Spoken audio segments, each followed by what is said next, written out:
कथा। आखिर ये कथा का पीछे का कारण क्या है, विस्तार से बताइए। आप जितने लोग कथा में बैठे हैं, माते भगवान या भगवान से संबंधित जितने हैं, मिश्रा जी, अपमान किसी का नहीं। बड़े गौर से सुनिए। सबसे पहले आज कथा में एक चीज आप ध्यान से सुनिए। हमारे सामने कोई भी महापुरुष आवे, माते प्रयास करो हम प्रणाम जरूर करें। आप रास्ते से जा रहे हैं, बस में है, गाड़ी में है, रास्ते में मंदिर पड़ा या कोई भी देवालय, किसी साधु की झोपड़ी, पीपल का पेड़, प्रणाम जरूर करना चाहिए। ठीक है। माते शास्त्र की परिभाषा इतनी विचित्र है, कहीं कहीं प्रणाम करना शुभ होता है तो कहीं कहीं प्रणाम करना अशुभ होता है। गौर से सुनिए। नंबर 1, घर में दामाद आवे तो दामाद से पैर नहीं छुआना चाहिए, है ना, सबको पता है। लेकिन दामाद ससुर का पैर छुए, सास का पैर छुए, पाप लगता है। क्यों? क्योंकि हमने एक बार पांव पूज चुके हैं। ऐसे परिस्थिति में पैर छूना नहीं चाहिए, मना कर देना चाहिए। बात समझ में आ रही है? दूसरा, भांजा आवे, मामा या मामी, पैर नहीं छुआना चाहिए, पाप लगता है। बात समझ रहे? तीसरा नंबर पर, कोई भी व्यक्ति पूजा कर रहा हो, जाप कर रहे हैं या किसी भी प्रकार का अनुष्ठान में बैठे पंडित जी हो, उनके नजदीक जाकर के स्पर्श करके प्रणाम करना, शास्त्र इसका माते आपको अधिकार नहीं दे रहा है, नहीं करना चाहिए। दूर से प्रणाम करो। ठीक। चौथे नंबर पर, कोई व्यक्ति भोजन कर रहा हो, भोजन करते समय प्रणाम नहीं करना चाहिए। छठवें नंबर पर, कोई व्यक्ति सो रहा हो, प्रणाम नहीं करना चाहिए। कोई व्यक्ति सोया हो, उस अवस्था में एक ही बार प्रणाम किया जाता है। बुजुर्गों को पता है कब? जब उनको आखिरी प्रणाम हम कहते हैं। जब कोई व्यक्ति मरा पड़ा हो, उस अवस्था में उसी को प्रणाम किया जाता है। इसलिए सोए हुए व्यक्ति का पैर कभी छूना नहीं चाहिए। और 8वां नंबर पर, कोई पथभ्रष्ट हो लेकिन ऊंचे पद पर बैठा हो, उसका भी पैर छूना अपराध है। शास्त्र इसका आपको आदेश नहीं देता। दूसरा, प्रसाद किसको कहते हैं? प्रसाद मतलब, प्रसाद का सीधा सीधा तात्पर्य हमारे प्रसन्नता। प्रसन्नता से प्रसाद शब्द बना है। गौर से सुनिए। खास करके जितनी मेरी माताएं लोग कथा में बैठी हैं, आपने देखा होगा मंदिर में, अपने घरों में लोग भगवान को भोग लगाते हैं। ठीक है। तो भगवान के सामने आपने क्या रखा भोग लगाने के लिए? खीर रखा, पूड़ी रखा, है ना? और आपने पर्दा डाल दिया, बाहर आए, 5 मिनट के बाद आप अंदर गए तो थाली में क्या है? खीर पूड़ी वैसे के वैसी है ना? गलत, गलत। क्यों? आपने जैसे ही, समझाने के लिए बता रहा हूं, खीर पूड़ी या मालपुआ भगवान के सामने रखा, जो भी बना, तुलसी दल छोड़ दिया, भगवान को बड़ा अच्छा लगता है, भगवान ने इसको ग्रहण कर लिया, ठीक है। अच्छा, अब आप जितनी मेरी माताएं बैठी हैं, हमारे आपके घर में अगर कोई टिफिन लेके आ जाए, कुछ लेके आ जाए, तो क्या उस टिफिन को वापस खाली दिया जाता है? बोलो, कुछ रख करके देंगे ना। तो जब आप थाली लेने के लिए गए, भगवान ने तुरंत यशोदा मैया से कहा, मैया देखो ना, इसने हमारे लिए बढ़िया सुंदर मालपुआ बना करके लाया था, भैया हम तो सब खा गए, तो ये थाली लेने आया है तो खाली तो जाएगा नहीं, और ये जो लाया था मैं तो खा लिया, तो इसको दिया क्या जाए? मैया ने कहा, लाला तू बता। तो भगवान कृपा करके मैया से कहते हैं, मैया जो तूने मेरे लिए बनाया है, तूने मुझे जो खाने के लिए बनाया है, वही इस जीव के थाली में रख करके भेज दो। आप इसकी गरिमा महिमा दोनों समझिए। यशोदा जी ने भगवान के लिए जो बनाया, वो यशोदा जी उस थाली में रख देती है और उस जीव को लौटाते हुए कहती है, देख तूने जो लाया मेरा लाला खाया ना, अब मैंने अपने लिए और अपने बेटा के लिए बनाया था, ये तू ले जा। इसलिए प्रसाद का बड़ा सम्मान करना चाहिए। बस समझ में आ रही है? अच्छा, दूसरी बात, चरणामृत कैसे लिया जाता है? बातें, चरणामृत कैसे लिया जाता है? दाहिना हाथ नीचा कि बायां हाथ नीचा? बायां हाथ नीचा, दाहिना हाथ ऊपर। किसने कहा आपसे ऐसे चरणामृत लेने के लिए? देखा देखी? हाँ, आज सुन लीजिए, आपत्ति नहीं है, ऐसे भी ले सकते हैं, लेकिन चरणामृत लेने का तरीका ये नहीं है। फिर सबसे पहले तो आपको अपने हाथ पे रुमाल रखना पड़ेगा। हाथ में माते रुमाल, रुमाल के ऊपर दाहिना हाथ, दाहिना हाथ ऊपर, उसके बीच रुमाल, तब आपका बायां हाथ। ऐसा क्यों लिया जाता है? सुनेंगे आपको आश्चर्य हो जाएगा। अगर एक बूंद चरणामृत नीचे गिर गया, एक बूंद चरणामृत अगर जमीन पर गिर गया, तो हनुमान जी को अपनी जीभ से उसको चाटना पड़ता है। सोचिए आप, हनुमान जी उस एक बूंद को भी व्यर्थ नहीं जाने देना चाहते। वो आपके हाथ से नीचे गिरा नहीं, हनुमान जी तत्काल प्रकट होते हैं और अपने जीभ से उसको ग्रहण करते हैं। इसलिए चरणामृत को व्यर्थ नहीं गवाना चाहिए, चरणामृत को फेंकना नहीं चाहिए।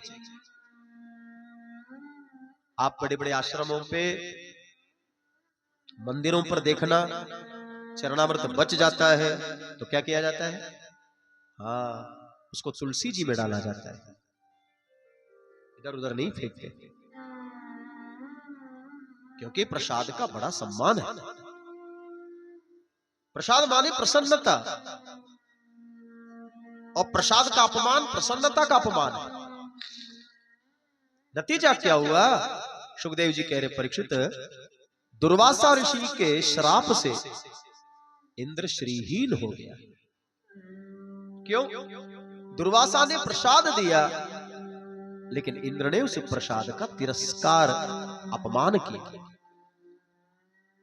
एक नहीं मात्र कितनी कथा हम समझा दे आपको, है ना? और माता लोग बहुत इस चीज में जानकारी है। अच्छा, कथा में एक माता जी आती है ना, घर से क्या प्रसाद मिलते है, आप खा लेती है क्या ना, लेकर के घर चलिए जाएंगी, क्यों, और इतना इतना इतना इतना सबको दे देती है, ले प्रसादी ले ले। भैया वैष्णो देवी एक जाता है, वैष्णो देवी एक जाता है, लेकिन पूरे मोहल्ले में प्रसादी बंटता है। क्यों? यही तो प्रसाद की विशेषता है। प्रसाद जितना बांटोगे जीवन में प्रसन्नता उतनी आएगी, और प्रसाद का जितना अनादर करोगे उतना तुम्हारा जीवन में मनहूसियत आ जाएगी। इसलिए प्रसाद कभी ना नहीं करना चाहिए। बस समझ रहे? और दूसरी एक बात बताऊं, हाँ, कोई नरक जावे चा ना जावे, लेकिन जो प्रसाद बांटता है कथा में वो पक्का नरक जाएगा। अब देखना आज की कथा में कोई प्रसादी नहीं बटेगा,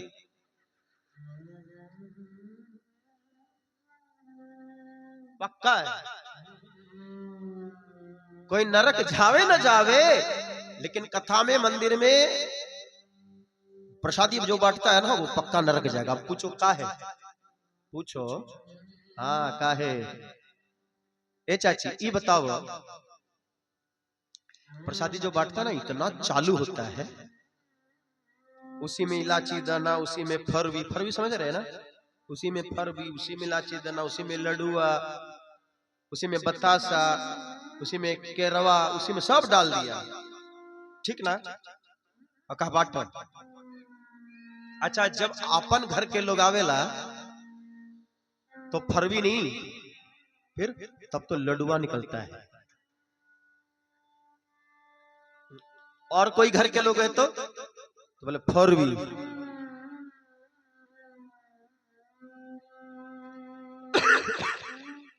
अच्छा छोड़ो, हलवा बट रहा था, एक बाल्टी हलवा सबको देना है तो सबको इतना इतना है, और अपने घर के लोग आवे तो और दो, तो पूरा चम्मच भर जाता है। खीर बटे तो बोले एक चम्मच और दो। अच्छा दिल पे हाथ रख के बताओ,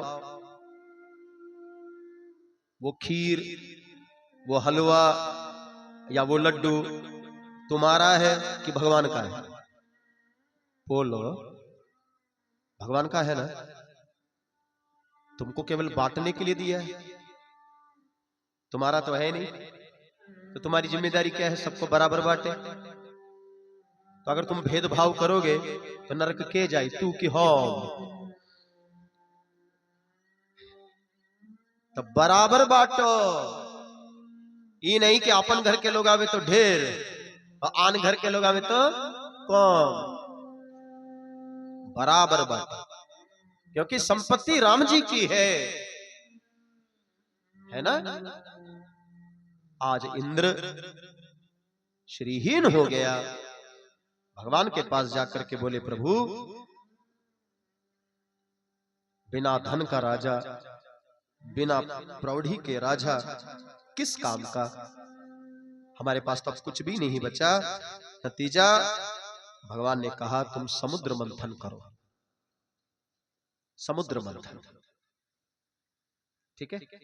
सबसे पहले क्या निकला बताओ, सबसे पहले क्या निकला?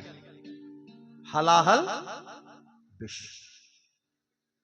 है ना। माते हलाहल विष जब निकला तो लोगों ने शंकर जी को याद किया। शंकर जी के सामने हलाहल विष रखा, और शंकर जी कितने दयालु है,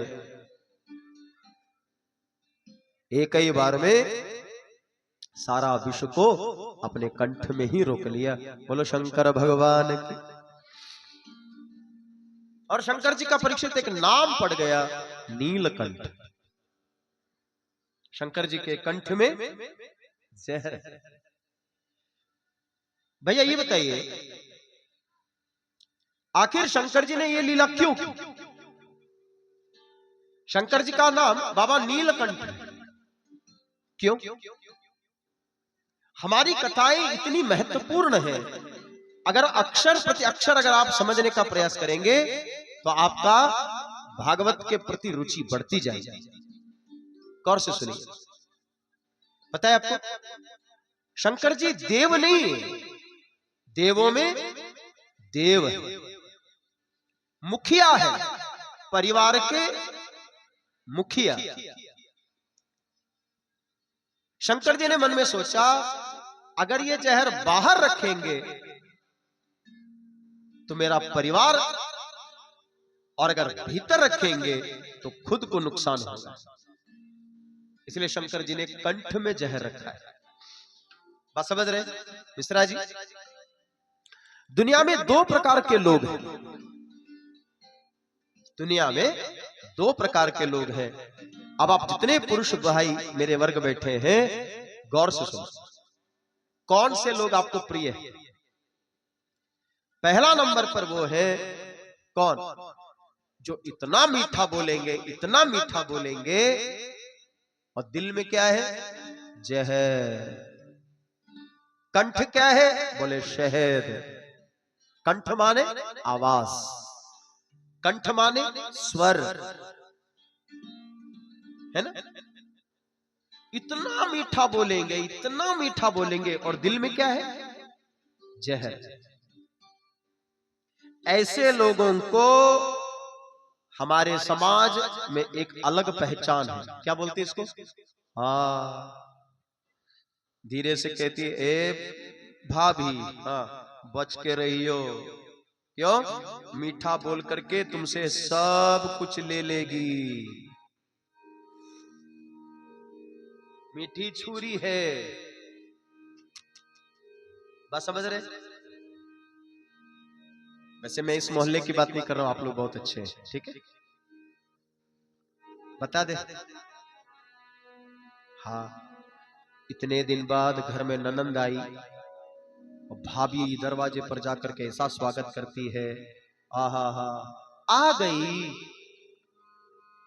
अरे ए बबनी, अभी तो तुम चर्चा ही कर रहे थे, का हो दुबरा गईली ले।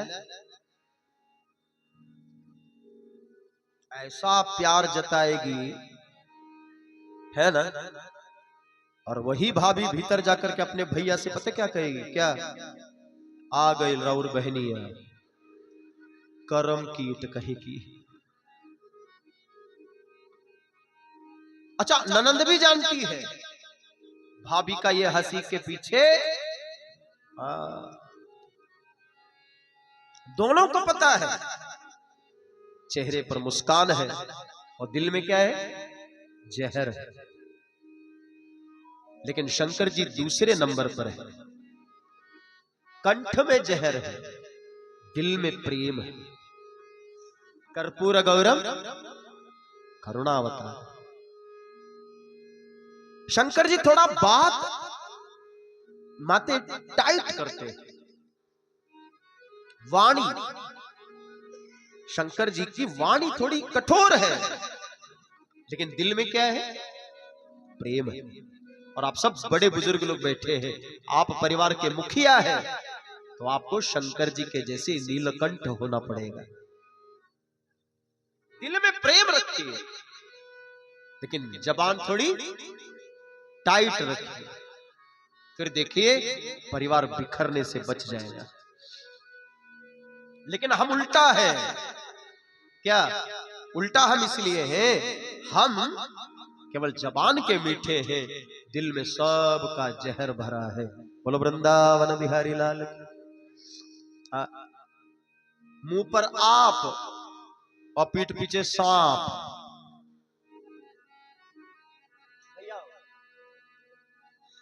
मुंह पर तो आप कहेंगे और सांप पीठ पीछे सांप, जहरीला है।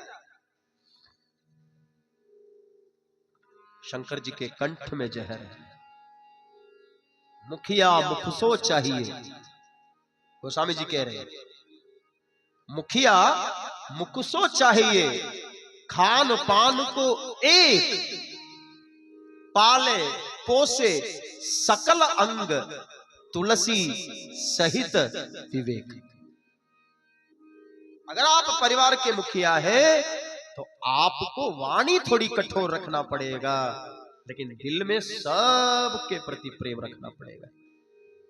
इसलिए आप शंकर जी का चरित्र देखिए, शंकर जी का जितना सम्मान देवता करते हैं उससे कम देवता से कम मनुष्य करता है क्या?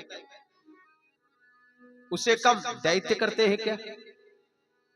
शंकर जी के सामने सब जाते हैं, भूत प्रेत, सांप बिच्छू, देवी देवता, मनुष्य सब जाते हैं। क्यों?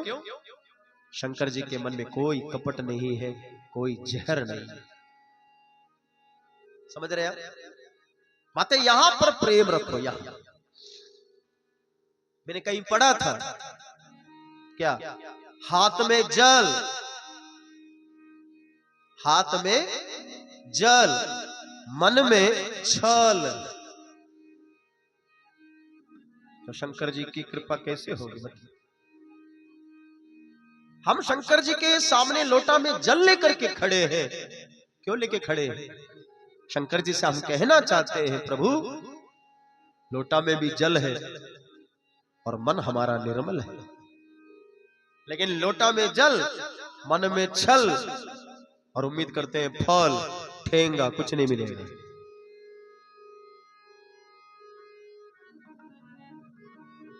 शंकर जी का नाम नीलकंठ पड़ गया। इसके बाद क्या निकला? लक्ष्मी। बाबा जितने लोग पीछे तक बैठे हैं, जब विष निकला तो किसी को नहीं चाहिए, और जब लक्ष्मी जी निकली तो हाँ, हमके चाहिए, हमके चाहिए, हमके चाहिए। यही दुनिया है। मलाई सबको चाहिए, मलाई सबको चाहिए।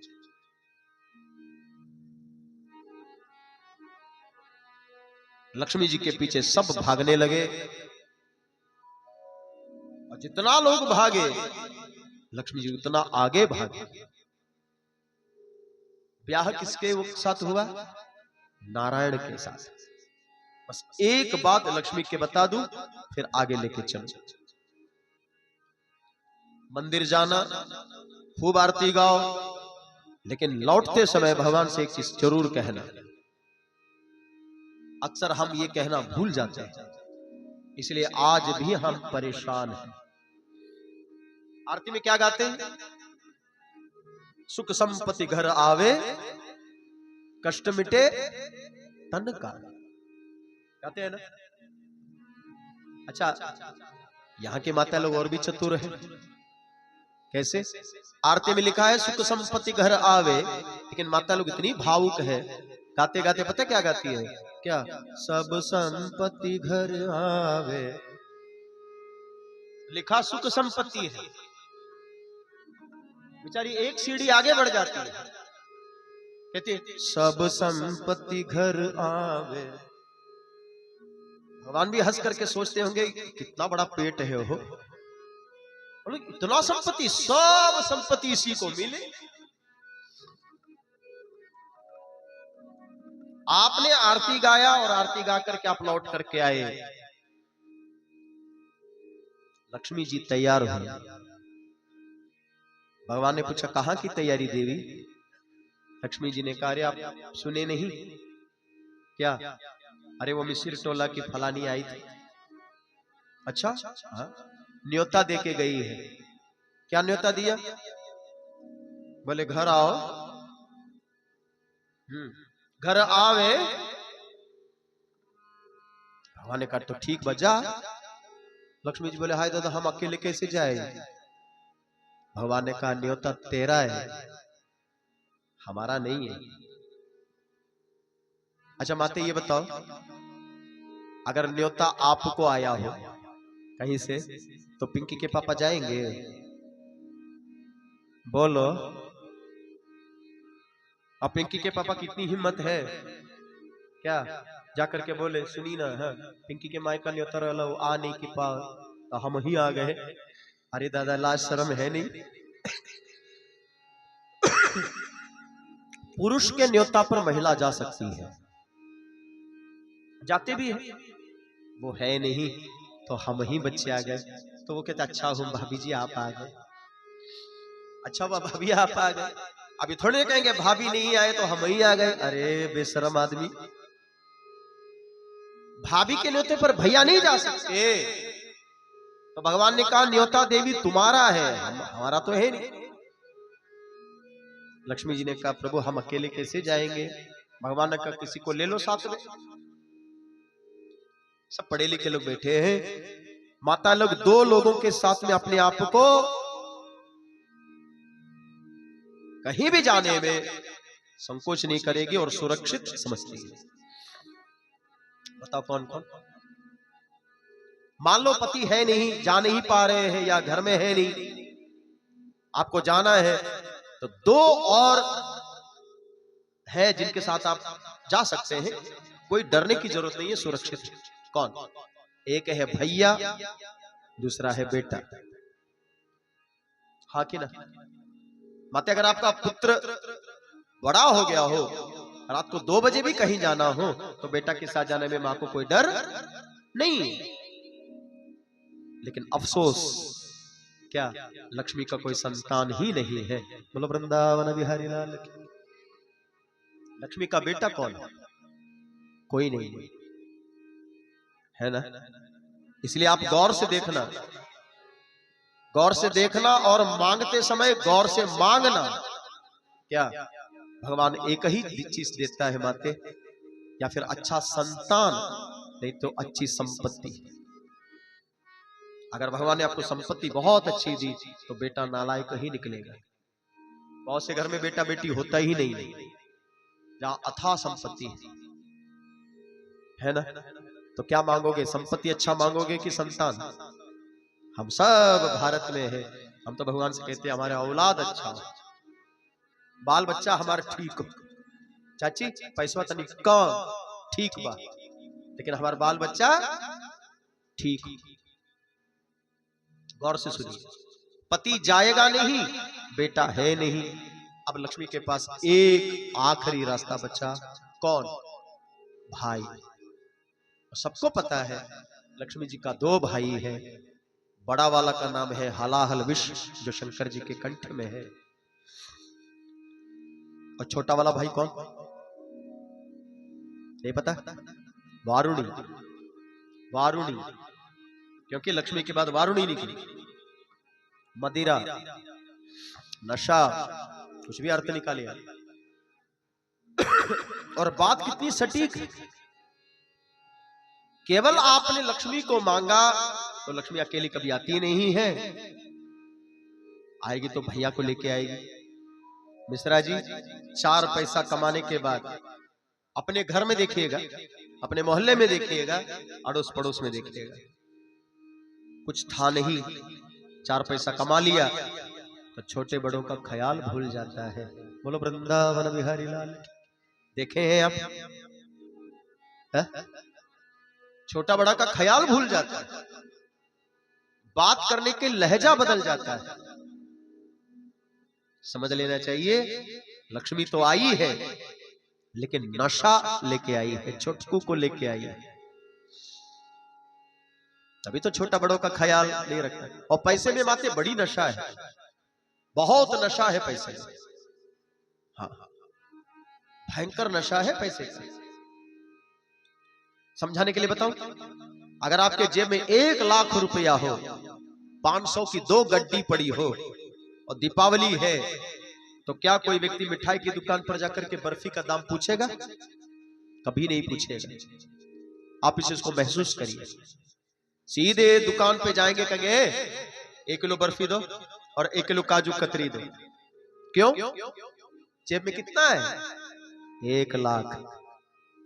हम दाम भी नहीं पूछेंगे, और उसी जगह 500 का 1 नोट पड़ी हो और पूरी दीपावली सिर पर खड़ी हो। अब बताओ दुकान पर जाके क्या करेंगे? पहले तो अलमारी में ढूंढेंगे सस्ती मिठाई कौन सी। कहो पेड़वा कैसे दिए? देखो पेड़ा में आ गए। अब दुकानदार ने कहा 350 रुपया। 350 रहेगा, सुनो बेसन का लड्डू दे दो। पैसे में बड़ी गर्मी है माते। अगर पैसा कमाने के बाद नशा नहीं आया तो बड़कू जरूर आएगा। क्या नाम है उसका? विष। ये आपको जीना मुश्किल कर देगा, जहर बना देगा जिंदगी। व्यास गद्दी पर बैठा हूं, एक नहीं हजारों में उदाहरण बता सकता हूं। जहर बना देगा। और माते पैसे का गुमान तो कभी करना ही नहीं है। पैसे का नशा है तो बहुत बड़ा, लेकिन टिकता नहीं है। हम सब सलीमपुर में बैठे हैं ना, इस सलीमपुर का एक आदमी का नाम बताऊं? नाम क्यों बताऊं? बस मैं 2-4 चीजें बताएंगे, आप खुद ही जान जाएंगे। मिश्रा जी, नाम लेने की जरूरत ही नहीं है। बाप के पास पैसा नहीं था, बेटा ने इतना पैसा कमाया, इतना पैसा कमाया, अब बेटा है नहीं, बेटा चला गया ऊपर, अब बाप को कोई पूछता ही नहीं। अब हम क्यों बताएं? जानकार आदमी समझ गए मैं किसकी बात कर रहा हूं। चुनाव भी लड़े, बहुत पैसा कमाया, पद भी मिल गया, सब खत्म। माते एक नहीं हजारों उदाहरण दे सकता हूं। इसी चलिए ना, हम मझौली राज में कितना गिनवाए हैं, यहां पर भी तो है। दरवाजे पर 6-6, 10-10 गाड़ियां खड़ी होती थी, आज खाने के लाले पड़े। समझ रहे? लक्ष्मी सिर्फ नारायण की है, हमारी आपकी कभी नहीं हो सकती। समझ रहे? इसके बाद कौन निकला? भगवान धन्वंतरी। बोलो धन्वंतरी भगवान की। सुखदेव जी कह रहे परीक्षित, भगवान धन्वंतरी आए तो हाथ में अमृत लेके आए, है ना? अच्छा, जिस दिन धन्वंतरी निकले, कौन सा त्योहार मनाते हैं हम लोग? धनतेरस। कौन सा त्योहार मनाते हैं? धनतेरस। अब पता नहीं माता लोगों को ये कहां से जानकारी प्राप्त हुई, क्या धनतेरस के दिन लोहा लक्कड़ खरीदना चाहिए? कुछ नहीं तो थरिया खरीद लो, लोटा खरीद लो। माते गलत।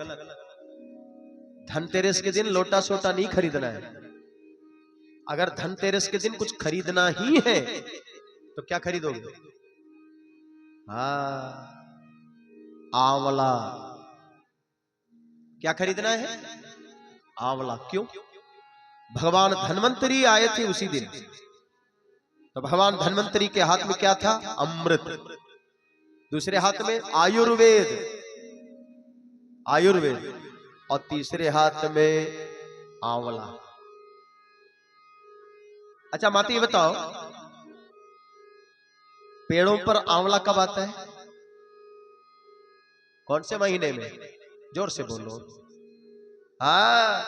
देखो, दीपावली आते आते पेड़ों पर क्या आता है चाचा? आंवला फलता है। क्यों? क्योंकि उसी समय धन्वंतरी आए थे। और आप सबको पता है, धन, सबसे बड़ा धन क्या है? Bank balance? स्वास्थ्य। स्वास्थ्य से बढ़कर के कोई चीज है नहीं। भगवान ना करे, बिल्कुल भगवान ना ऐसा करे कभी किसी के साथ, बैंक में 1 करोड़ रुपया है और बाती किडनी फेल हो गई तो बोलो कौन काम आएगा जी पैसा? है? तो सबसे बड़ा धन क्या है? स्वास्थ्य। हम स्वस्थ रहे, इसलिए भारत के पुराने महात्मा लोग, ऋषि लोग आंवला खरीद लेते थे। और आज साइंस, डॉक्टर भी इस चीज को मानते हैं कि जितना सोर्स विटामिन सी का है, किसमें? आंवला में, किसी में नहीं। इसलिए लोग आंवला का मुरब्बा खाएंगे, आंवला का चटनी बनाएंगे, है ना? धनतेरस के दिन आंवला खरीद लीजिए, त्रिफला खरीद लीजिए, ठीक है। अच्छा एक चीज और पूछूं, हाथ में अमृत का कलश था है ना? लेकिन छीन लिया। किसने छीना? दैत्यों ने। भगवान ने तुरंत एक अवतार ले लिया। कौन सा? मोहिनी अवतार। तो अच्छा आप जितने लोग बैठे बताइए, भगवान के हाथ से कोई छीन सकता है क्या? अरे किसकी बाप की हैसियत जो भगवान के हाथ से छीन ले? तो फिर ये कथा क्या है? बताते सिर्फ 2 बार भगवान का नाम लीजिए। फिर भगवान मोहिनी का अवतार बताते हैं